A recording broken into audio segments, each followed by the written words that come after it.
ये एक डरावनी कहानी है जो एक पुरानी मान्यताओं वाले गांव के किनारे बसे खामोश कब्रिस्तान की है। खामोश कब्रिस्तान की वो रात। गांव के लोग कहते थे कि सूरज ढलने के बाद कब्रिस्तान की तरफ मुड़कर भी नहीं देखना चाहिए, लेकिन शहर से आए आर्यन को इन बातों पर यकीन नहीं था। वो पेशे से एक फोटोग्राफर था और उसे हॉरर फोटोग्राफी का शौक था। रात का सन्नाटा। रात के ठीक 12 बजे आर्यन अपना कैमरा लेकर कब्रिस्तान के लोहे के पुराने दरवाजे के पास पहुंचा। चारों तरफ अजीब सी खामोशी थी जो रह रहकर उल्लुओं की आवाजों से टूट रही थी। उसने गेट खोला, चर्र की आवाज गूंजी और वो अंदर दाखिल हो गया। वो अजीब परछाई। आर्यन की कुछ फोटो खींची। अचानक कैमरे के फ्लैश की रोशनी में उसे एक पुरानी कब्र के पास कोई बैठा दिखाई दिया।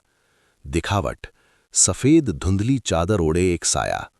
आवाज फुसफुसाहट जैसी, जैसे कोई अपना नाम पुकार रहा हो। आर्यन को लगा शायद कोई भिखारी होगा। उसने पास जाकर पूछा, कौन है वहां? वो साया धीरे से मुड़ा।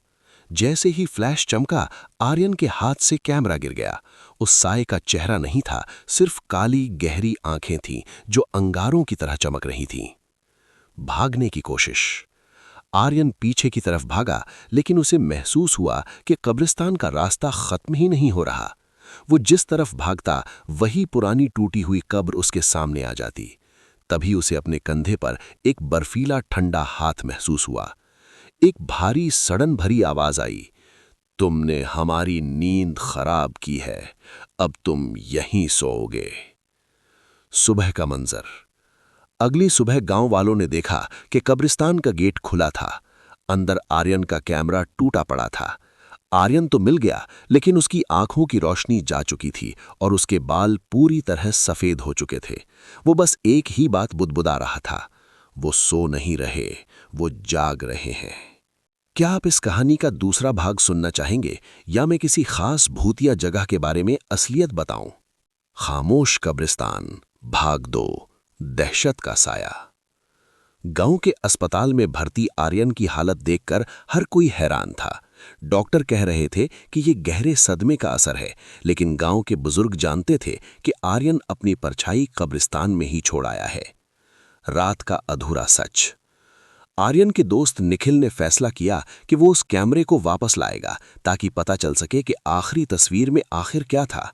निखिल ने अपनी जेब में गंगा जल की एक छोटी बोतल रखी और शाम होने से पहले ही कब्रिस्तान पहुंच गया। कब्रिस्तान के गेट पर कदम रखते ही उसे महसूस हुआ कि हवा अचानक भारी हो गई है।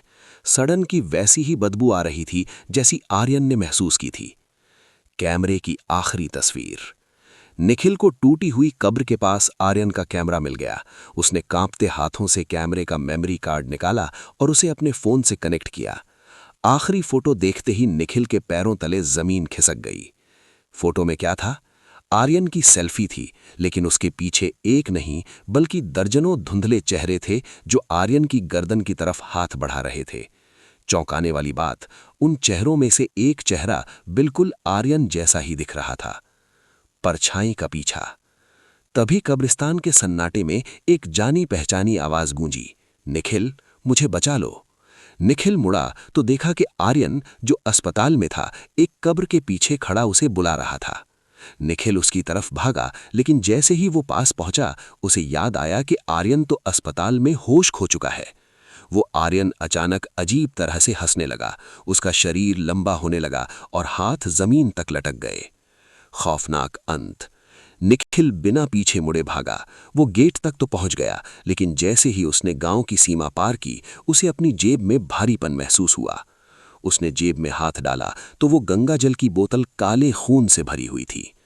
उसी रात अस्पताल से खबर आई कि असली आर्यन की मौत हो गई है, लेकिन अजीब बात यह थी कि मौत के वक्त आर्यन के शरीर पर वैसे ही मिट्टी के निशान थे जैसे किसी को जिंदा दफनाया गया हो। सावधानी। कहते हैं कि अगर आप कब्रिस्तान से कुछ वापस लेकर आते हैं, जैसे आर्यन का कैमरा, तो वहां की रूहें आपके पीछे पीछे आपके घर तक आ जाती हैं। क्या आप जानना चाहेंगे कि निखिल के साथ उसके घर पर क्या हुआ, या मैं आपको किसी असली हॉरर स्थान की कहानी सुनाऊं? खामोश कब्रिस्तान भाग 3, घर का बुलावा। निखिल को लगा कि वो कब्रिस्तान से भागकर बच गया है, लेकिन उसे ये नहीं पता था कि रूहें दीवारों से नहीं, यादों और सामान से चिपक कर चलती हैं। वो आर्यन का वो टूटा हुआ कैमरा और मेमोरी कार्ड लेकर अपने घर पहुंच गया था। सन्नाटा और आहटें। रात के 2 बजे निखिल अपने कमरे में अकेला था। उसने मेमोरी कार्ड लैपटॉप में लगाया ताकि उन तस्वीरों को और करीब से देख सके। जैसे ही फोटो जूम हुई, उसे आर्यन के पीछे खड़े उन धुंधले चेहरों में एक नया चेहरा दिखा। वो चेहरा निखिल का खुद का था। अचानक कमरे की लाइट टिमटिमाई और लैपटॉप की स्क्रीन काली हो गई। बंद कमरे का खेल। निखिल डर के मारे बिस्तर से उठकर दरवाजे की तरफ भागा, लेकिन दरवाजा बाहर से नहीं बल्कि अंदर से बंद था। कुंडी गायब थी। तभी उसे अपने पीछे वही सड़न भरी बदबू महसूस हुई। अजीब घटना। कमरे के कोने में रखे आईने में निखिल को अपनी परछाई नहीं दिखी। आवाज। दीवार के पीछे से किसी के नाखून रगड़ने की आवाज आने लगी। खुर खुर। उसने पीछे मुड़कर देखा तो उसकी चीख निकल गई। बिस्तर पर आर्यन की लाश बैठी थी, जिसकी आंखें अभी भी सफेद थीं। वो बिना जुबान हिलाए बोल रहा था, तुम कैमरा ले आए, अब तुम्हें हमें अपनी तस्वीर दिखानी होगी। कैमरे का फ्लैश। अचानक कमरे के अंधेरे में कैमरे का फ्लैश खुद ब खुद चमकने लगा। चकाचौंध चकाचौंध। हर फ्लैश के साथ कमरा बदल रहा था। अब निखिल अपने कमरे में नहीं बल्कि उसी ठंडी और गीली कब्र में था जहां से वो भाग कर आया था। उसे महसूस हुआ कि उसके ऊपर मिट्टी डाली जा रही है। उसने ऊपर देखा तो ऊपर खड़ा होकर मिट्टी डालने वाला कोई और नहीं बल्कि वो खुद था, जिसके चेहरे पर एक शैतानी मुस्कान थी। खौफनाक अंजाम। अगले दिन जब पड़ोसियों ने पुलिस के साथ दरवाजा तोड़ा तो कमरा अंदर से खाली था। निखिल का कहीं अता पता नहीं था। बस मेज पर वो कैमरा रखा था। पुलिस ऑफिसर ने जैसे ही वो वीडियो देखा, उसका कलेजा कांप गया। उसने तुरंत उस कैमरे को नष्ट करने का आदेश दिया, लेकिन वो नहीं जानता था कि खामोश कब्रिस्तान की रूहें अब डिजिटल दुनिया से निकलकर हकीकत में कदम रख चुकी थीं। पुलिस ऑफिसर ने जैसे ही वो वीडियो देखा, उसका कलेजा कांप गया। उसने तुरंत उस कैमरे को नष्ट करने का आदेश दिया, लेकिन वो नहीं जानता था कि खामोश कब्रिस्तान की रूहें अब डिजिटल दुनिया से निकलकर हकीकत में कदम रख चुकी थीं। रूह का नया ठिकाना। निखिल गायब था, लेकिन गांव में एक नई दहशत फैल गई। अब लोग अपने ही घर के आईनों में अपनी परछाई देखने से डरने लगे थे। गांव के सबसे पुराने तांत्रिक बाबा गोरख ने चेतावनी दी, जब कोई रूह किसी की परछाई चुरा लेती है तो वो इंसान न जीवित रहता है न ही मृत। वो बस एक अक्स बनकर कब्रिस्तान की दीवारों में कैद हो जाता है। आधी रात का सामना। पुलिस ऑफिसर, जो एक तार्किक इंसान था, उस रात उसी खाली घर में रुका। उसे लगा कि शायद ये कोई शरारत है। रात के 3 बजे उसके मोबाइल का कैमरा अचानक अपने आप खुल गया। स्क्रीन पर उसने देखा कि उसके पीछे एक धुंधली आकृति खड़ी है। वो पलटा तो वहां कोई नहीं था, लेकिन जैसे ही उसने फोन की स्क्रीन में देखा, वो आकृति उसके और करीब आ गई थी। वो आकृति निखिल की थी, लेकिन उसके चेहरे पर मांस नहीं था, सिर्फ हड्डियां और मिट्टी थी। कब्रिस्तान की वापसी। निखिल की रूह ने पुलिस ऑफिसर का गला पकड़ लिया और उसे घसीटते हुए घर से बाहर ले जाने लगी। ताज्जुब की बात यह थी कि मोहल्ले के लोग बाहर खड़े थे, लेकिन उन्हें कोई दिखाई नहीं दे रहा था। उन्हें बस पुलिस ऑफिसर की वर्दी हवा में खिंचती हुई और उसके जूतों के घिसटने की आवाज सुनाई दे रही थी। पुलिस ऑफिसर को सीधे उसी पुरानी कब्र के पास ले जाया गया जहां से सब शुरू हुआ था। वहां पहले से ही 2 कब्रें खुदी हुई थीं। पहली कब्र जिस पर आर्यन का नाम लिखा था, जो मर चुका था। दूसरी कब्र जिस पर निखिल का नाम लिखा था, जो गायब था। और उनके बगल में एक तीसरी कब्र खुद ब खुद खुदने लगी। उस पर धीरे धीरे पत्थर पर नाम उभरने लगा, उस पुलिस ऑफिसर का नाम। अंतहीन सन्नाटा। सुबह जब सूरज उगा तो कब्रिस्तान के गेट पर 3 चीजें मिली।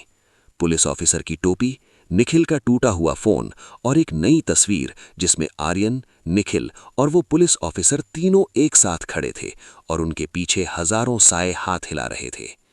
गांव वालों ने उस दिन के बाद कब्रिस्तान के चारों तरफ लाल धागा बांध दिया और उस रास्ते को हमेशा के लिए बंद कर दिया। आज भी जो लोग उस रास्ते के पास से गुजरते हैं, उन्हें अपने मोबाइल के कैमरे में अनजानी परछाइयां और क्लिक क्लिक की आवाजें सुनाई देती हैं। कहानी का अंत। ये सिलसिला यहीं रुकता है, क्योंकि उस कब्रिस्तान का राज अब भी दफन है। क्या आप किसी सच्ची डरावनी घटना के बारे में सुनना चाहेंगे जो भारत के किसी मशहूर शहर में हुई थी? ये कहानी अब एक ऐसे मोड़ पर पहुंच गई है जहां इंसान और सायों के बीच का अंतर खत्म हो चुका है। पेश है इस डरावनी दास्तान का खोया हुआ पन्ना, द लॉस्ट चैप्टर। खामोश कब्रिस्तान, भाग 5, परछाइयों का शहर। गांव अब खाली हो चुका था। लाल धागा भी उन रूहों को नहीं रोक पाया, क्योंकि वो रूहें अब सिर्फ कब्रिस्तान तक सीमित नहीं थीं। वे अब तस्वीरों के जरिए लोगों के घरों में दाखिल हो चुकी थीं। तांत्रिक का अंतिम उपाय। बाबा गोरख जानते थे कि इस तबाही को रोकने का सिर्फ एक ही तरीका है, उस मूल आत्मा को नष्ट करना जिसने सबसे पहले आर्यन को छुआ था। वो आधी रात को अकेले हाथ में एक जलती हुई मशाल और पुरानी पोथी लेकर कब्रिस्तान के सबसे पुराने हिस्से में पहुंचे। वहां उन्होंने देखा कि आर्यन, निखिल और पुलिस ऑफिसर तीनों एक पुरानी कब्र के चारों ओर। ये इस कहानी का अंतिम और सबसे खतरनाक पड़ाव है, जहां कहानी पन्नों से निकलकर हकीकत से टकराती है। खामोश कब्रिस्तान, भाग 6, डिजिटल अभिशाप। बाबा गोरख का यह एहसास कि वे खुद एक रूह हैं, पूरे गांव के अस्तित्व को ही मिटा चुका था। अब वहां कोई इंसान नहीं बचा था, सिर्फ अक्स यानी परछाइयां बची थीं। लेकिन ये डरावना खेल अभी खत्म नहीं हुआ था, क्योंकि ये अब आपके करीब पहुंच रहा था। स्क्रीन के पीछे का साया। गांव के खंडहरों में एक पुराना मोबाइल फोन पड़ा था, जिसकी स्क्रीन अभी भी चमक रही थी। उस फोन में वही आखिरी वीडियो चल रहा था जो निखिल ने रिकॉर्ड किया था। अजीब बात यह थी कि उस फोन का सिग्नल अब भी एक्टिव था और वो इंटरनेट से जुड़ा हुआ था। कब्रिस्तान की रूहों ने जान लिया था कि अब शिकार करने के लिए उन्हें किसी के कब्रिस्तान आने का इंतजार करने की जरूरत नहीं है। वे डेटा और सिग्नल्स के जरिए सफर कर सकती थीं। जब आप अकेले होते हैं। शहर में एक लड़का अपने बिस्तर पर लेटा हुआ इसी कहानी को पढ़ रहा था, बिल्कुल वैसे ही जैसे आप अभी पढ़ रहे हैं। उसे लगा कि यह सिर्फ एक कहानी है, लेकिन तभी उसके फोन की चमक अपने आप कम ज्यादा होने लगी। कमरे का तापमान अचानक 5 डिग्री गिर गया। उसे महसूस हुआ कि उसके फोन की स्क्रीन के काले हिस्से में उसके खुद के चेहरे के पीछे एक तीसरी आंख चमक रही है। वो आखिरी क्लिक। उस लड़के ने डर के मारे फोन बंद करना चाहा, लेकिन फोन हैंग हो गया। अचानक उसके फोन का फ्रंट कैमरा अपने आप खुल गया। स्क्रीन पर उसे उसकी फोटो दिखी, लेकिन फोटो में उसके गले के चारों ओर मिट्टी से सने हुए हाथ लिपटे हुए थे। वही सड़न भरी आवाज उसके कान के बिल्कुल पास गूंजी, कहानी पढ़ ली, अब किरदार बनने की बारी तुम्हारी है। खौफनाक हकीकत। अगले दिन वो लड़का अपने कमरे में नहीं मिला। उसके बिस्तर पर सिर्फ उसका फोन पड़ा था, जिसकी गैलरी में एक नई फोटो थी। उस फोटो में वो लड़का उसी खामोश कब्रिस्तान के गेट पर खड़ा था और उसके हाथ में वही लाल धागा था जो अब टूट चुका था। कब्रिस्तान अब किसी जगह का नाम नहीं है, वो एक एहसास है जो अब आपके कमरे में दाखिल हो चुका है। अंतिम चेतावनी। कहते हैं कि इस कहानी का जो भी छठा भाग पड़ता है, वो कब्रिस्तान की रूहों के संपर्क में आ जाता है। अगर आपको अपने पीछे किसी के चलने की आहट आए, तो मुड़कर मत देखना। क्या आप यहीं रुकना चाहेंगे, या आप इस अभिशाप को खत्म करने का कोई रास्ता यानी रिचुअल खोजना चाहेंगे? ये इस कहानी का द अल्टीमेट क्लाइमैक्स है। अब कहानी के पात्र, लेखक और पाठक के बीच की दीवार पूरी तरह गिर चुकी है। खामोश कब्रिस्तान, भाग 7, मुक्ति या अंत। कमरे में सन्नाटा इतना गहरा था कि उस लड़के को अपनी ही धड़कन किसी नगाड़े की तरह सुनाई दे रही थी। वो अभिशाप अब सिर्फ एक कहानी नहीं था, वो उसके कमरे की दीवारों से रिस रहा था। अभिशप्त अनुष्ठान, द रिचुअल।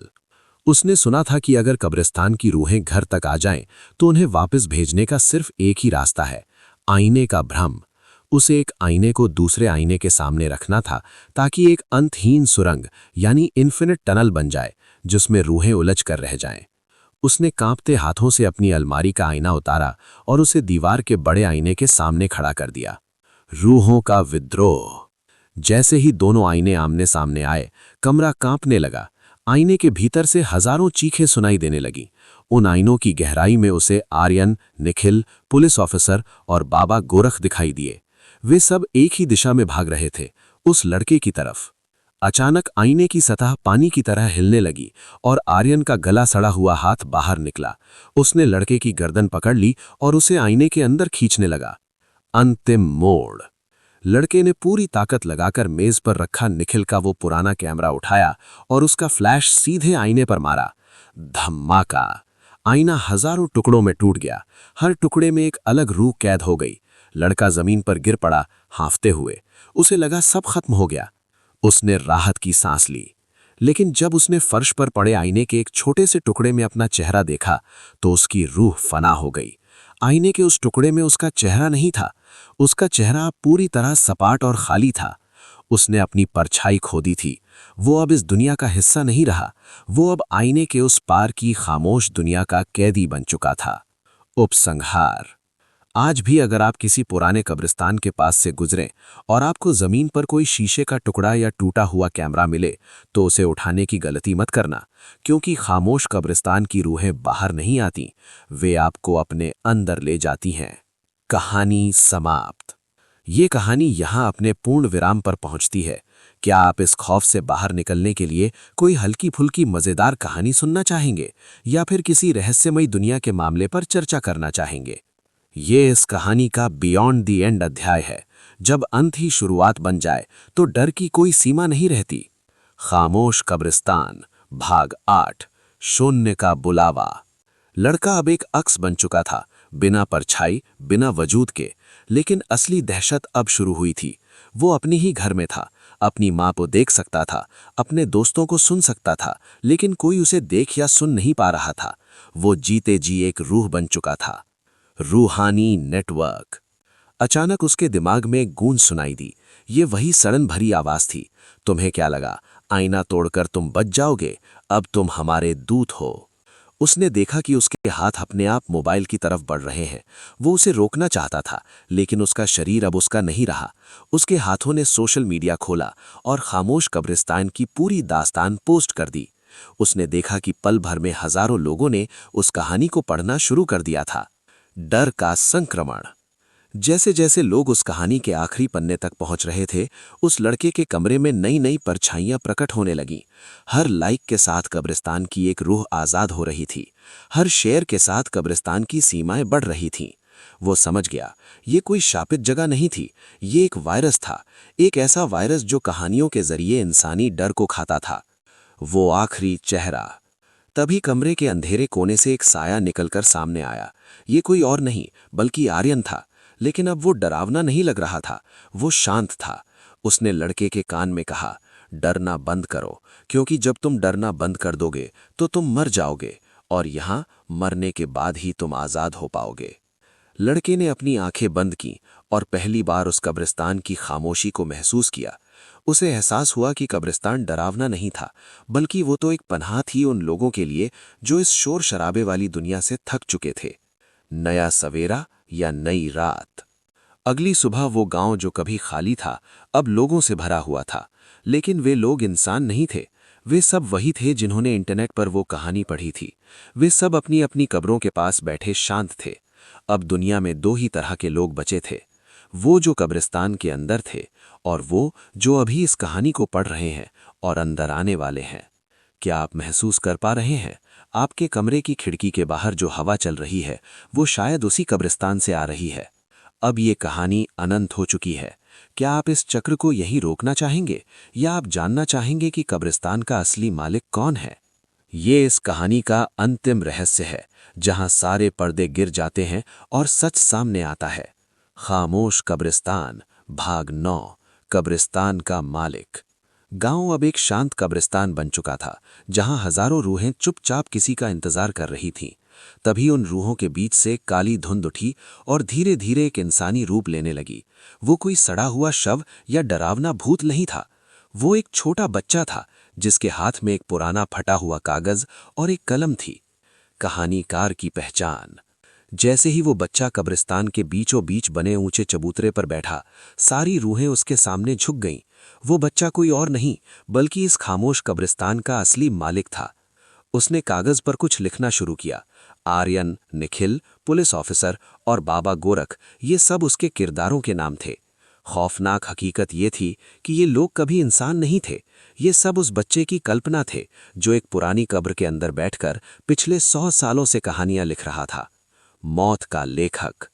वो बच्चा उन लोगों की रूहों को नहीं पकड़ता था, वो उन्हें लिखता था। जैसे ही वो किसी का नाम अपनी डायरी में लिख देता, वो इंसान हकीकत की दुनिया से मिटकर उसकी कहानी का हिस्सा बन जाता। अचानक उस बच्चे ने अपनी कलम रोकी और सिर उठाकर सीधे सामने की तरफ देखा, जैसे वो सीधे आपकी आंखों में देख रहा हो। उसने मुस्कुराते हुए कहा, पुरानी कहानियां खत्म हो चुकी हैं, अब मुझे एक नए किरदार की जरूरत है। आपके कमरे की दस्तक। उसी वक्त आपके कमरे के दरवाजे पर 3 बार दस्तक हुई। ठक, ठक, ठक। लड़के ने डायरी का एक नया पन्ना पलटा। उसने पन्ने के सबसे ऊपर एक नाम लिखा। वो नाम आपका था। उसने लिखना शुरू किया। वो मोबाइल हाथ में पकड़े इस कहानी का आखिरी हिस्सा पढ़ रहा था। उसे लगा कि ये सब झूठ है, लेकिन तभी उसके कमरे की बत्ती बुझ गई। सन्नाटा। जैसे ही आपने ये आखिरी लाइन पढ़ी, कहानी और हकीकत का अंतर खत्म हो गया। अब आप इस कहानी के पाठक नहीं रहे, आप इसके अगले भाग के मुख्य किरदार बन चुके हैं। कब्रिस्तान का गेट अब आपके पीछे बंद हो चुका है। खामोश कब्रिस्तान की दास्तान यहाँ पूर्ण होती है। अब आप इस खौफनाक दुनिया से पूरी तरह आज़ाद हैं, या शायद नहीं। क्या आप अपनी धड़कनें सामान्य करने के लिए कोई मज़ेदार चुटकुला सुनना चाहेंगे, या फिर किसी दूसरी रहस्यमयी दुनिया की सैर करना चाहेंगे? ये इस कहानी का 0 अध्याय है, जहां अंत भी खत्म हो जाता है और आप एक ऐसी जगह पहुंच जाते हैं जहां से वापसी का कोई रास्ता नहीं है। खामोश कब्रिस्तान, भाग 10, हकीकत का अंत। जब उस बच्चे ने कब्रिस्तान में आपका नाम लिखा, तो दुनिया का शोर एकदम थम गया। आपको महसूस हुआ कि आपके आसपास की दीवारें धुंधली हो रही हैं। आपका कमरा, आपका बिस्तर, यहाँ तक कि आपके हाथ में मौजूद फोन भी अब धीरे धीरे मिट्टी में बदल रहा है। वो आखिरी पन्ना। बच्चे ने डायरी बंद की और एक गहरी सांस ली। वो चबूतरे से उतरा और धीरे धीरे आपकी तरफ बढ़ने लगा। जैसे जैसे वो करीब आया, ये इस कहानी का वो हिस्सा है जिसे द वॉइड यानी शून्य कहा जाता है। यहाँ शब्द खत्म हो जाते हैं और सिर्फ खौफ का एहसास बाकी रह जाता है। खामोश कब्रिस्तान, भाग 11, सत्य का साक्षात्कार। जब आपने द एंड पढ़ा तो आपको लगा कि अब आप सुरक्षित हैं, लेकिन रूहानी कहानियों में अंत जैसा कुछ नहीं होता। वो बच्चा जो आपकी अपनी छवि था, अब आपके आईने से बाहर निकल चुका है। परछाई का विद्रोह। अचानक आपकी नज़र फर्श पर पड़ती है। ट्यूबलाइट जल रही है, कमरा रोशन है, लेकिन फर्श पर आपकी कोई परछाई नहीं है। आपकी परछाई आपसे अलग होकर कमरे के कोने में खड़ी है। वो आपसे ज्यादा ऊंची, ज्यादा काली और ज्यादा डरावनी लग रही है। वो परछाई धीरे से अपनी उंगली होंठों पर रखती है और आपको चुप रहने का इशारा करती है। श्श्श। रूहों की सभा। तभी आपके फोन से एक तेज नोटिफिकेशन की आवाज आती है। आप फोन उठाते हैं, लेकिन स्क्रीन पर कोई मैसेज नहीं है। वहां सिर्फ एक लाइव वीडियो चल रहा है। कैमरा उसी खामोश कब्रिस्तान के अंदर है। वहां हजारों रूहें एक साथ मिलकर एक प्रार्थना कर रही हैं। वे किसी देवता की नहीं, बल्कि आपकी प्रार्थना कर रही हैं। वे कह रही हैं, वो आ गया है, जिसने हमें पढ़ा, उसने हमें जगा दिया, अब वो हमारा केंद्र बनेगा। नया नियम। अब कब्रिस्तान की सीमाएं आपके घर की चौखट तक आ चुकी हैं। आपके कमरे की फर्श अब धीरे धीरे ठंडी और नम मिट्टी में बदल रही है। आपको महसूस होता है कि आपके पैर जमीन में धंस रहे हैं। तभी उस बच्चे की आवाज फिर गूंजती है। तुमने 11 भाग पढ़ लिए। 11 यानी वो अंक जो 2 दुनियाओं के बीच का पुल है।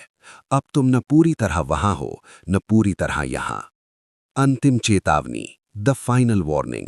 जैसे ही आप ये पढ़ना बंद करेंगे, आपके कमरे की लाइट एक बार बंद होकर जलेगी।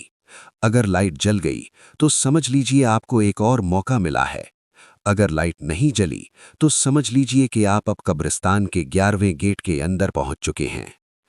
खामोश कब्रिस्तान का ये अध्याय अब बंद होता है। क्या आप अब भी इस अंधेरे में और आगे जाना चाहते हैं, या हम इस खौफ को यहीं दफन कर दें? मैं आपके लिए कोई सुकून देने वाली कविता या रोमांचक विज्ञान की बातें पेश कर सकता हूं, ताकि आपका मन इस डर से हट सके। क्या आप चाहेंगे? ये इस कहानी का अंतिम द्वार, द 12th गेट है। तंत्र विद्या में 12 का अंक पूर्णता का प्रतीक है, और यहां पहुंचकर कहानी अपना सबसे भयानक रूप लेती है। खामोश कब्रिस्तान, भाग 12, मुक्ति का भ्रम। कमरे की लाइट टिमटिमाती है, चट चट की आवाज आती है और बल्ब बुझ जाता है। अब सिर्फ आपके फोन की नीली रोशनी आपके चेहरे पर पड़ रही है। सन्नाटा इतना गहरा है कि आपको अपने ही फेफड़ों में जाती हवा की आवाज सुनाई दे रही है। मिट्टी की पकड़। आपको महसूस होता है कि आपके बिस्तर की चादर अब कपड़े की नहीं बल्कि पुरानी सड़ी हुई कफन की है। आपके चारों तरफ दीवारें अब ईंटों की नहीं बल्कि पुरानी कब्रों के पत्थरों की हैं। तभी फोन की स्क्रीन पर एक आखिरी टेक्स्ट मैसेज आता है। भेजने वाला कोई नहीं है, नंबर की जगह सिर्फ 0000 लिखा है। मैसेज में लिखा है, पीछे मत मुड़ना, वो तुम्हारे ठीक पीछे खड़ा है और तुम्हारी स्क्रीन में पढ़ रहा है कि तुम क्या पढ़ रहे हो। वो खौफनाक स्पर्श। आपकी गर्दन के पीछे एक बर्फीली ठंडी सांस महसूस होती है। कोई आपके कान के पास झुककर बहुत ही धीमी आवाज में फुसफुसाता है, क्या तुम्हें सच में लगा कि ये सिर्फ एक कहानी थी? आपकी उंगलियां अब फोन पर जम चुकी हैं। आप चाहकर भी इसे बंद नहीं कर पा रहे। तभी स्क्रीन का शीशा चटकने लगता है, कड़क। हकीकत का विलय। अचानक उस कब्रिस्तान का बच्चा आपके सामने खड़ा हो जाता है। उसकी आंखों में अब कोई पुतली नहीं है, सिर्फ गहरा अंधेरा है। वो अपनी डायरी का वो आखिरी पन्ना फाड़ देता है जिस पर आपका नाम लिखा था। जैसे ही पन्ना फटता है, आपकी यादें मिटने लगती हैं। आपको याद नहीं रहता कि आप कौन हैं, आप कहाँ हैं। आप बस एक धुंधली आकृति में बदलने लगते हैं। अनंत विश्राम। सुबह जब सूरज की पहली किरण उस घर पर पड़ती है तो कमरा बिल्कुल साफ मिलता है। कोई लाश नहीं, कोई खून नहीं, बस फोन की स्क्रीन पर एक वाक्य लिखा रह जाता है, खामोश कब्रिस्तान में एक और नई कब्र तैयार है, क्या तुम अगले मुसाफिर हो? वार्निंग। कहानी का पूर्ण विराम। ये दास्तान अब अपने चरम पर पहुंचकर समाप्त होती है। इसके आगे सिर्फ खामोशी है। अब मैं आपको इस अंधेरे से बाहर लाना चाहता हूं। क्या आप चाहेंगे कि मैं आपको कोई प्रेरणादायक किस्सा सुनाऊं या हम किसी रोचक विज्ञान के चमत्कार पर बात करें? इस डर को यहीं छोड़ देना ही बेहतर है। ये इस डरावनी श्रृंखला का 13वां पड़ाव, द 13th सर्कल है। अंक 13 को हमेशा से ही अनिष्ट और शापित माना जाता है। यहाँ पहुंचकर कहानी अपनी सीमाएं लांघकर आपके अस्तित्व से जुड़ जाती है। खामोश कब्रिस्तान, भाग 13, अंतिम सत्य। अंधेरा अब इतना घना हो चुका है कि फोन की रोशनी भी काली पड़ने लगी है। कमरे के कोनों से वो परछाइयां अब बाहर निकल आई हैं जिन्हें आपने पिछले भागों में पढ़ा था। आर्यन, निखिल और बाबा गोरख, वे सब अब आपके कमरे की दीवारों पर स्थिर खड़े हैं, जैसे वे किसी के आने का इंतजार कर रहे हों। रूहों की गूंज। तभी हवा में एक अजीब सी गूंज उठती है। ये किसी इंसान की आवाज नहीं बल्कि हजारों सूखी पत्तियों के आपस में रगड़ने जैसी आवाज है। वे सब एक साथ फुसफुसा रहे हैं। 13वां हिस्सा, घेरा पूरा हुआ। आपको महसूस होता है कि आपका शरीर भारी हो रहा है, जैसे कोई आपको धीरे धीरे जमीन के अंदर खींच रहा है। आपके हाथ पैर पत्थर के होते जा रहे हैं। वो छोटा बच्चा और आखिरी सवाल। वो बच्चा जो कब्रिस्तान का मालिक है, अब आपके बिल्कुल सामने खड़ा है। उसने अब अपनी डायरी फेंक दी है क्योंकि अब उसे लिखने की जरूरत नहीं। उसने अपना हाथ आपकी आंखों के सामने किया। उसकी हथेली पर एक पुराना सिक्का था, ऐसा सिक्का जो मुर्दों की आंखों पर रखा जाता है। उसने मुस्कुराते हुए कहा, तुमने इस कहानी को यहां तक पहुंचाया। तुमने हर शब्द को अपनी कल्पना में जिंदा किया। अब तुम इस कहानी के पाठक नहीं, तुम इस कहानी के निर्माता बन चुके हो। अगर तुम चाहो तो ये यहीं रुक सकती है, और अगर तुम चाहो तो ये अनंत काल तक चलती रहेगी। वास्तविकता का अंत। तभी आपको अपने फोन की स्क्रीन में अपना प्रतिबिंब दिखता है, लेकिन आपका चेहरा अब आपका नहीं रहा। आपकी आंखों की जगह 2 खाली गड्ढे हैं और आपके होंठ सिले हुए हैं। वो बच्चा आपसे पूछता है, क्या तुम इस कब्रिस्तान से बाहर जाना चाहते हो, या तुम भी उन हजारों कहानियों में एक नया नाम जोड़ना चाहते हो? अब फैसला आपका है। जैसे ही आप ये लाइन पढ़ेंगे, आपके आसपास का सन्नाटा टूट जाएगा। दूर कहीं एक कौवे के बोलने की आवाज आएगी। वो बच्चा गायब हो चुका होगा, लेकिन आपके हाथ में एक ठंडापन महसूस होगा, जैसे आपने अभी अभी किसी ठंडी मिट्टी को छुआ हो। वार्निंग। कहानी का अंतिम समापन, फाइनल क्लोजर। ये कहानी अब एक ऐसे मोड़ पर है जहां शब्द खत्म हो जाते हैं। 13वें भाग के बाद अब सिर्फ मौन रह जाता है। अब मैं आपसे एक मित्र और गाइड के तौर पर कहूंगा, इस अंधेरे को यहीं छोड़ दीजिए। सूरज की रोशनी और हकीकत की दुनिया आपका इंतजार कर रही है। क्या आप चाहेंगे कि मैं आपको कोई खूबसूरत और सुकून देने वाली जगह के बारे में बताऊं, या कोई हल्का फुल्का मजाक सुनाऊं, ताकि आप इस खौफ से पूरी तरह बाहर आ सकें? ये इस कहानी का सबसे विवादित और रहस्यमय हिस्सा है। भाग 14, रूहों का विद्रोह। अंक 13 के शाप को पार करते ही समय और स्थान का बंधन टूट गया। अब आप अपने कमरे में नहीं हैं। जब आपने अपनी आंखें खोलीं तो आपने खुद को उसी खामोश कब्रिस्तान के मुख्य द्वार पर खड़ा पाया। रूहों की पहचान, लेकिन इस बार कुछ अलग था। कब्रिस्तान के अंदर जो रूहें भटक रही थीं, वे अजनबी नहीं थीं। गौर से देखने पर आपको दिखा कि उन रूहों के चेहरे आपके उन दोस्तों और रिश्तेदारों जैसे थे जिन्हें आप जानते हैं। वे सब अपनी अपनी कब्रों से बाहर निकलकर एक लंबी कतार में खड़े थे। वे सब आपकी तरफ देख रहे थे, लेकिन उनकी आंखों में गुस्सा नहीं बल्कि करुणा थी। वो पुरानी डायरी का सच। तभी वो बच्चा फिर से प्रकट हुआ। इस बार उसके हाथ में डायरी नहीं बल्कि एक आईना था। उसने वो आईना आपके सामने कर दिया। जैसे ही आपने आईने में देखा, आपकी चीख निकल गई। आईने में आपका चेहरा नहीं था बल्कि हजारों लोगों के चेहरे बारी बारी से बदल रहे थे। बच्चे ने कहा, इस कब्रिस्तान में कोई भी अपनी मर्जी से नहीं आता। हर वो इंसान जिसका नाम दुनिया भूल जाती है, वो यहाँ आकर एक नया चेहरा पाता है। तुमने इन सब की कहानी पढ़ी, इसलिए अब तुम इनके दुखों के गवाह बन गए हो। मुक्ति का द्वार। अचानक कब्रिस्तान का वो बड़ा लोहे का दरवाजा धीरे धीरे बंद होने लगा। चर धड़ाम। अब आप अंदर कैद हो चुके थे, लेकिन तभी आपको अपनी जेब में कुछ भारीपन महसूस हुआ। आपने हाथ डाला तो वही सिक्का निकला जो पिछले भाग में बच्चे ने दिखाया था। सिक्के पर लिखा था, सच ही रास्ता है। जैसे ही आपने उस सिक्के को जमीन पर फेंका, पूरी जमीन कांच की तरह चटक गई और आप एक अंधेरी खाई में गिरने लगे। गिरते हुए आपको सुनाई दिया, कहानी अभी बाकी है, क्योंकि मौत कभी आखिरी पन्ना नहीं होती। सन्नाटा और आप झटके से अपनी नींद से जागे। आप अपने बिस्तर पर हैं, पसीने से तरबतर। बाहर सुबह की पहली किरण निकल रही है, लेकिन जब आप अपने हाथों को देखते हैं तो आपके नाखूनों में कब्रिस्तान की गीली मिट्टी फंसी हुई है। खामोश कब्रिस्तान का सिलसिला यहाँ एक अजीब मोड़ पर है। क्या आप जानना चाहेंगे कि वो मिट्टी आपके हाथों में कैसे आई, या अब इस खौफनाक सफर को यहीं विश्राम देकर कुछ सकारात्मक बात करें? मैं आपको तनाव कम करने के कुछ तरीके या कोई मजेदार किस्सा सुना सकता हूं। निर्णय आपका है। ये इस कहानी का सबसे गहरा रहस्य है, जिसे अदृश्य कड़ियां कहा जाता है। अब कहानी आपके कमरे की दीवारों को लांघकर आपकी रूह के अंदर झांक रही है। खामोश कब्रिस्तान, भाग 15, मिट्टी का संदेश। आपके नाखूनों में फंसी वो गीली और काली मिट्टी इस बात का सबूत थी कि रात में जो कुछ भी हुआ वो महज कोई सपना नहीं था। आप डर के मारे बाथरूम की तरफ भागे ताकि उस मिट्टी को धो सकें। पानी का रंग। जैसे ही आपने नल खोला, पानी की जगह वहां से गाढ़ा काला तरल निकलने लगा, जिसकी गंध बिल्कुल वैसी ही थी जैसी उस पुरानी